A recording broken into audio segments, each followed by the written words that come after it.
My teen romantic comedy Snafu is a bit of an odd duck.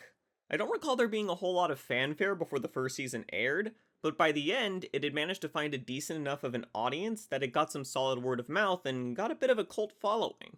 Then, when the sequel aired almost 2 years later, that's when the audience got really vocal about the show and how good it is.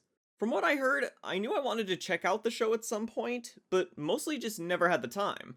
But since it was voted for by you guys for reaching the 10k subscriber milestone, it presented the perfect opportunity to finally check it out. The way I'm going to do this is that I'm going to cover most of my thoughts on the first season and then switch to the second one afterwards. Though as I talk about the first, I'll probably make a few general statements about the second season. The idea is that if you've seen the first season but not the second, you'll be able to hear my thoughts on that while still being able to go into the sequel mostly blind. It's actually been a long time since I've watched a show after it was finished airing. Usually I get to form thoughts on shows before I see what other people are saying, so it was really weird to go into a show already knowing the kind of reception it has.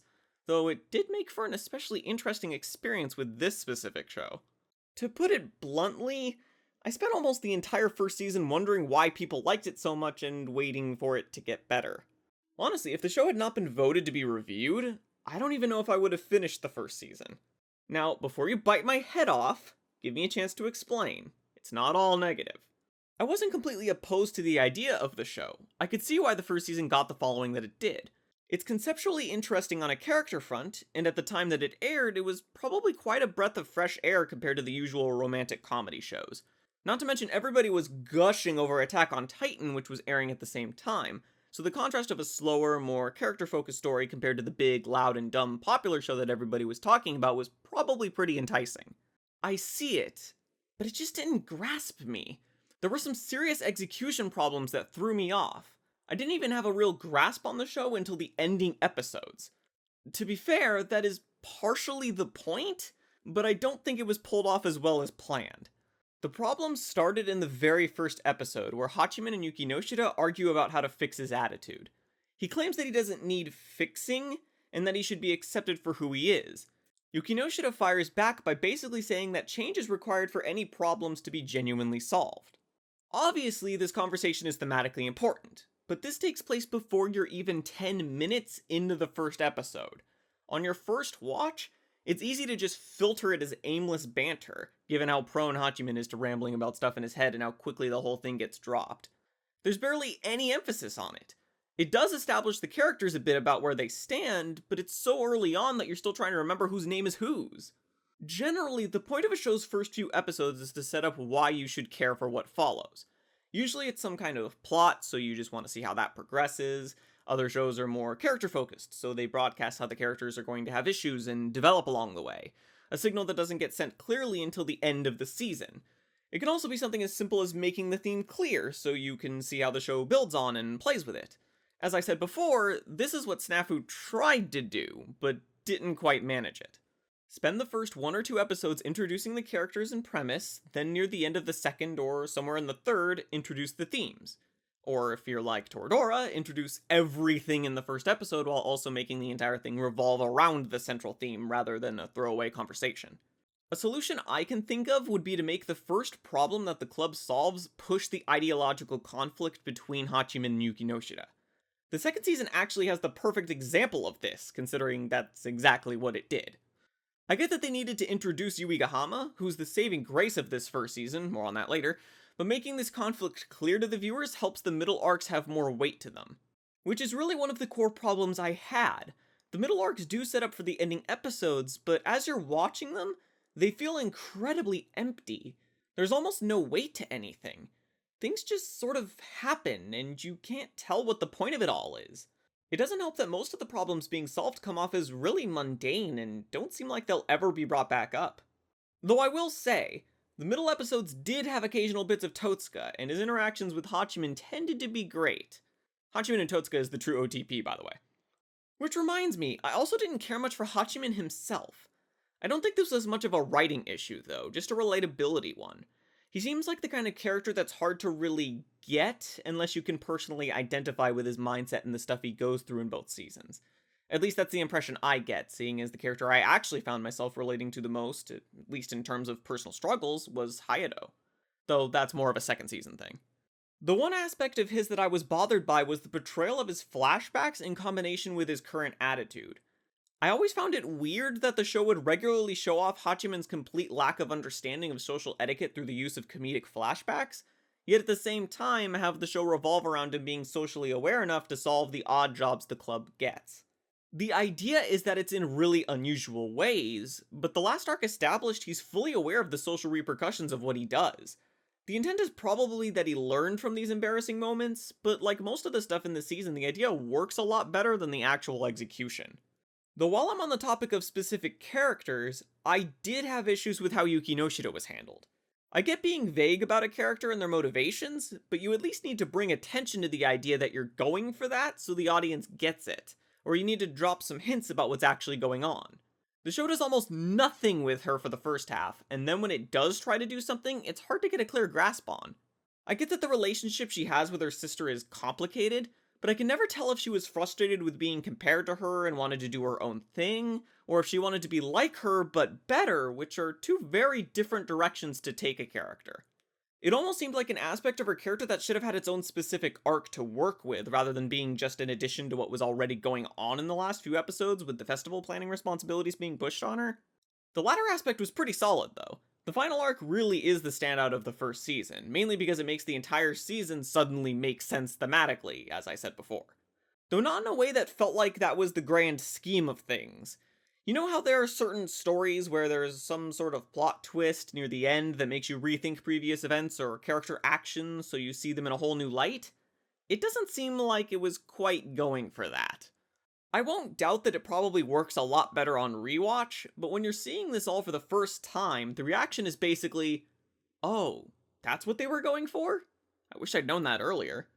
So since it's hard to get a grasp on the show thematically, the one thing that helps make it easier to get through the show at all, at least for me, was Yuigahama. While you have these two characters brooding and bickering at each other over various things, the simplicity of Yuigahama's energetic positivity helps balance it out, though it doesn't stop all the other issues in this first season from bringing it down despite her best efforts. All of these issues made me seriously think about why my experience seemed so different from everybody else who watched the show. Even though I know people generally just like the first season but love the second, it was still weird. At first I thought maybe it was a translation thing, because if I recall, the show was actually simulcasted with a week delay, so a lot of people probably watched fan subs for it. Though I did some comparisons and the subtitles weren't too far off from each other, so that idea got tossed out pretty quickly. Then when I looked at who made the show, everything clicked. Brainspace. The directing in this first season is mind-numbingly boring. For those of you who don't know, Brainspace has a habit of adapting shows where a whole lot of nothing happens. Admittedly, not all of these are bad, seeing as some of those are all the seasons of Natsume's Book of Friends, both seasons of Spice and Wolf, and Princess Jellyfish. But if you notice, there's a common thread with the good shows Brainspace puts out, which would be Takahiro Omori. He directed those previous shows mentioned, along with Baccano and Durarara. The studio also put out Moaru Penguin Drum, but Ikuhara was behind that, and he seems to be trying to direct something at each and every animation studio. Almost everything else the studio puts out tends to be forgettable, probably because the staff behind them don't know how to make shows interesting enough. Shows like One Week Friends, Brothers Conflict, Kami-sama Dolls, and Akikan, and those last two even had action to try and help retain interest. So realizing that Brainspace were the ones behind the first season just made it all click in my brain. It was solidified even further when I noticed the director, Ai Yoshimura, had never fully directed anything beforehand. It makes sense why the directing is so by the books. When a character talks, make the shot of their face. If more than one are talking, usually put them all in together so you don't have to change the shot that often, etc. The only interesting thing the show does that I assume isn't in the source material is how the sign for the club room gets a new sticker each episode. Other than that, it's typically just dull to watch. There was also very little direction given to the actual animation team, I'd bet, seeing as how minimalistic and straightforward everything tends to look. I mean, I can appreciate a show that wants to do stuff without beating you over the head about it like it's a Tetsuo Araki or Key project, but the opposite end of the spectrum isn't really any better. When dramatic scenes come off with very little impact, you just easily shrug off what's happening. To be fair to Ai Yoshimura, and also to mostly prove my point about why the directing is the way it is, she got better in her later shows that she was in charge of. She's doing Cheerdanchi this season, which people seem to like. There was also Dance with Devils, which was utterly majestic. There was a fucking dog chorus for one of the songs! Admittedly, she did Blue Spring Ride right after Snafu, which was also pretty dull, but hey, it takes time to get comfortable directing. But getting back to the show itself, I've been railing into this first season pretty hard, and in all honesty, I'm not going out of my way to do it. If the show hadn't been voted for, I'm not sure I would have even finished it. The lack of any passion in the directing really did a number on me. Which is why I'm so thankful the second season is leagues better in basically every way possible. That little twist probably didn't surprise anyone, but I really did go from a season that I would probably not recommend to anybody to one that I would easily recommend. Though, admittedly, not without some caveats, but we'll get to those later. It's about time I had some positives to talk about.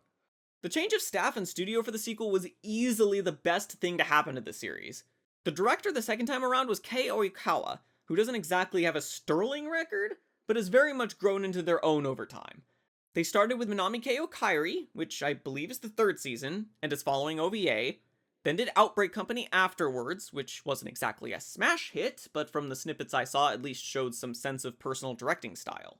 His following directing job after that was the second season of Snafu, so his third work if you don't include the Minami Kei OVA. I haven't seen the first two shows he's done, but it's safe to assume by your third show you've gotten comfortable showing your personal style through your directing. Also, fun fact while we're on the guy's directing record, his fourth and newest show he's handling is This Art Club Has a Problem, which is also showing lots of fun comedic directing with the wacky characters. Snafu, especially the second season, may be more about the character development than anything comedic, but the point is that the guy shows some actual passion through his directing, which is basically a necessity to enjoy almost any show.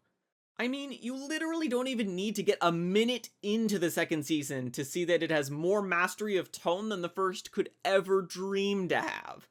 The intensity of Hayato's confrontation with Hachiman on the roof while Yui Gahama and Yuki Noshita do their concert performance, completely oblivious to what's going on as the song plays over the events? Perfect. Speaking of which, I doubt it's a coincidence that the new staff decided to redo the last important part of the first season rather than immediately starting where it left off. It really does feel like they viewed the first season as mishandled and wanted to put it in the right direction.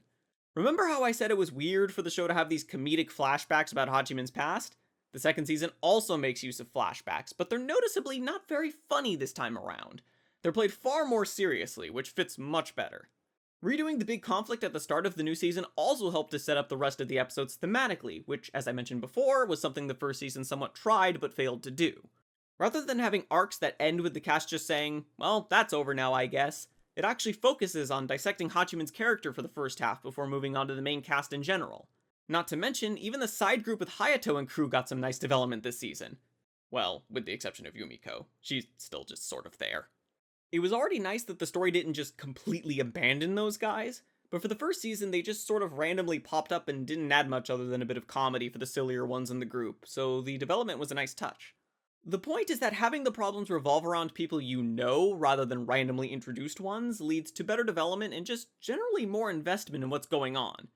Iroha's a bit of an exception since she gets introduced in the second season, but sticks around for more than just her first arc, and she plays a part in the main character's dilemmas too. She's a lot like Ami from Toradora, if you think about it. Also, something I shouldn't neglect to mention is that the sequel just looks better. Obviously, it was made almost 2 years after the first season, but the art and animation are leaps and bounds above what the first offered. It also helps that the animators seem to actually get directions at times, so there were some nice moments that made use of subtle body language, like when either of the main girls tugged at Hachiman's sleeve, or when he takes the grocery bag from Iroha.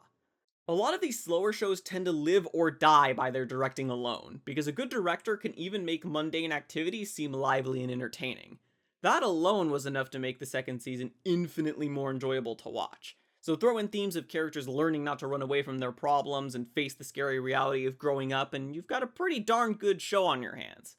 Just not a perfect one. The first season had good ideas, but either had no idea what to do with them, or failed at portraying them well. The second season has better ideas and a much better understanding of how to apply them, but stumbles here and there.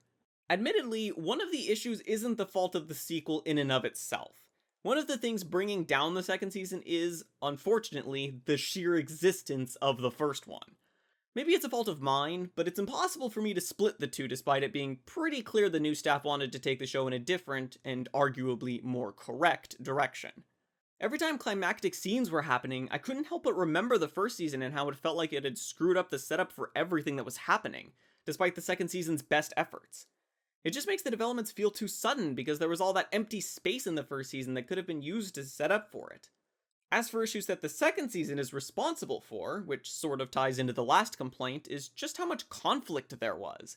I get that the first season didn't exactly help them, but it eventually got to a point where it was non-stop conflict and it actually got overbearing. You need some leeway with drama and conflict so that there's time to cool off and relax before the next one. Otherwise it becomes the status quo and that gets tiring.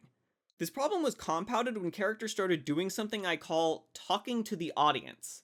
Basically, it's when a character says something that's so vague that it makes barely any sense that they would say it at all within the context of the story, which means the line's point is just to tell the audience something.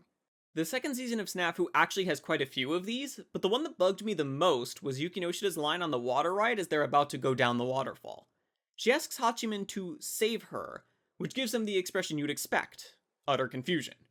It's already an out there line on its own, but it would have at least helped if there had been some build up to it. Maybe comments on how he's been helping other people lately compared to how he used to handle things or such. Then at least the statement entering her mind would make sense. She's just too embarrassed or something to be specific. But the biggest problem I had was something more personal. I just didn't relate much to the struggles of the main characters. The first half is Hachiman learning to face challenges head on rather than dodging them, which sure is pretty generally relatable to tons of people. You just have to ignore the convoluted solutions Hachiman comes up with, which breaks that connection a bit since almost nobody would ever come up with those methods. The second half, however, is about these teenagers growing up and learning about what they want to do with their lives and figuring out how to define themselves and their identities. It's an admirable struggle to tackle in a show, but it didn't really resonate with me. I don't mean to sound arrogant or something when I say this, but it's not something I've ever struggled with personally. Now, you don't need to have personally gone through a specific struggle to feel for a character and what they're going through, but the specific, almost mellow approach the show takes to it seems like it expects you to fill in certain gaps on your own. The alternative is that it just isn't portrayed well, but seeing how many people adore the season, I'm giving it the benefit of the doubt. I'm mainly willing to do that because I've had an experience where I was on the opposite end when Kokoro Connect was airing. It's also a struggle about identity, but not in relation to growing up. Iori handles social situations by changing her demeanor and what she says, or, as she puts it, she has different masks she wears based on who she's with. The problem is that she does this so much that she loses sight of herself and can't even remember what her original personality is when she doesn't have a mask on. Now, the portrayal in that show was more in-your-face and dramatic, which would make it more relatable despite personal experience, and it's not like the show had massive backlash or anything, just some vocal detractors. I do specifically remember people saying that Iori's struggle was silly, though, which was weird since, again, it's something I could personally relate to. I mentioned before that the character I actually related to the most in this show was Hayato, which makes sense since his little debacle is pretty close to Iori's. He struggles with behaving the way that is expected of him and meeting their expectations. It's just another reason I'm assuming the lack of connection I had with the main characters is a personal thing rather than a critical one. It's definitely an odd position to be in. I've certainly disliked shows that a lot of other people liked, but I've never really come across a show that seemed perfectly fine but just wasn't for me. It's been an interesting new experience. Except the first season. That thing is just littered with too many issues. With all that said, let's never have a vote on what I should review ever again. This took way too long to make. Hey there, if you're hearing this, you made it to the end of the video. I just wanted to take a minute to say something. Long story short, ad revenue on videos has been on a downward trend. To compensate for that, I have a Patreon. Actually, I've had it for a while, I've just never gone out of my way to actively advertise it. You can find a link to it at the bottom of the video description. I know my upload schedule for scripted videos isn't great, which is why I created Saturday Morning Ramblings to talk about airing shows with a friend each week.